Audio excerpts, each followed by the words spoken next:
I'm Sarah Murbosh for Observer News. In light of the 10th anniversary of September 11th, we spoke with Father Edward Monk Malloy, who was university president at the time. He told us about his unique experience visiting Ground Zero shortly after the attacks. I decided I had to go to New York and see it myself, so about 30 or 40 days after the event, I went to New York, and for 2 days I had total access to Ground Zero. It was just an overwhelming experience because all the senses were touched.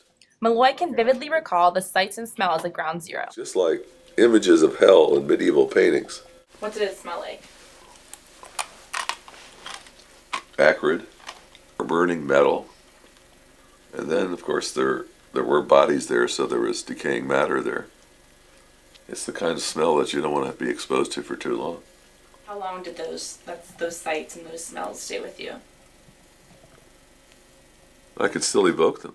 Malloy can also remember his reaction to what he experienced. Some combination of the encounter with raw evil and it's the human price that's paid, the sense of sorrow that so many families had because they didn't have any remains of their loved ones, the commitment of the people working there day after day.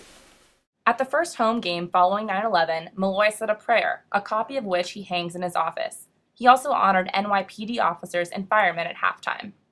One of the guys who came, who I'd met before, but was Sergeant Eddie Colton, who was in the 1st Precinct. He eventually got married in the Basilica, and I did the wedding. We had his wedding reception in the upper part there of the stadium, the press box of the stadium. Though Malloy said he doesn't dwell on negativity, the 10th anniversary of 9/11 is a time for reflection. So I walked around and I talked to the people, and then they'd find a part of a body and everything would stop. And they'd play taps, and then they would put the American flag over the remains and carry it off.